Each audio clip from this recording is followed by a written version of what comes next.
Assalamualaikum. This is me, Amna Aftab, founder of The Agentic Minds, and our product is Arion.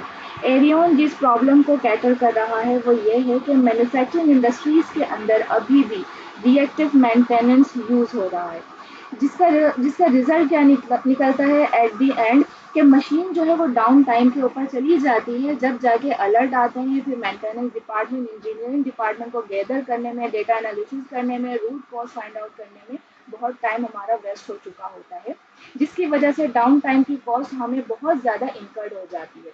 और दूसरी चीज़ जो manufacturing industries को face करनी पड़ती है वो है एनर्जी कंजम्पशन, कि कौन सी मशीन उनकी जो है वो ज़्यादा एनर्जी को कंज्यूम कर रही है।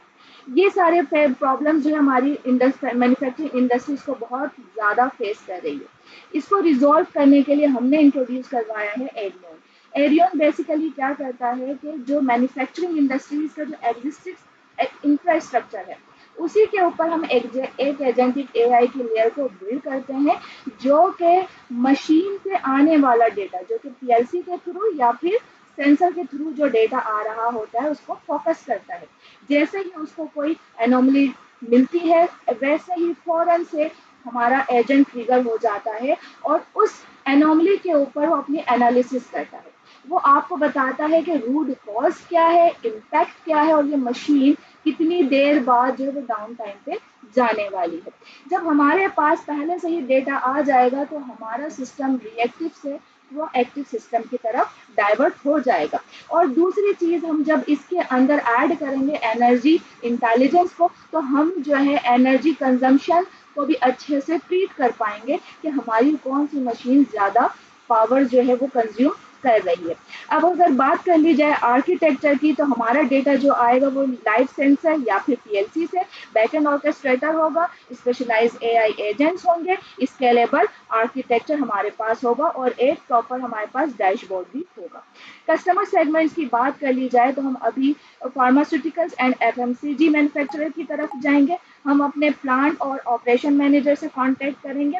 अगर बात कर ली जाए टैम, सैम एंड सोम की, टैम में हमने अभी पाकिस्तान को फोकस किया है। अगर सेम की बात कर ली जाए, हम कराची के जितने भी मैन्युफैक्चरिंग इंडस्ट्रीज हैं हम उनको फोकस करेंगे। और सेम फॉर द करंट, अभी हम जो ऑन बोर्डिंग करने जा रहे हैं वो हम करने जा रहे हैं कोरंगी इंडस्ट्रियल एरिया को। यूनिक वैल्यू प्रोपोजिशन की बात कर ली जाए तो ऑटोनोमस एजेंटिक ऑर्केस्ट्रेशन है, प्रिडिक्टिव मेंटेनेंस है और लाइव एनर्जी ऑप्टिमाइजेशन है।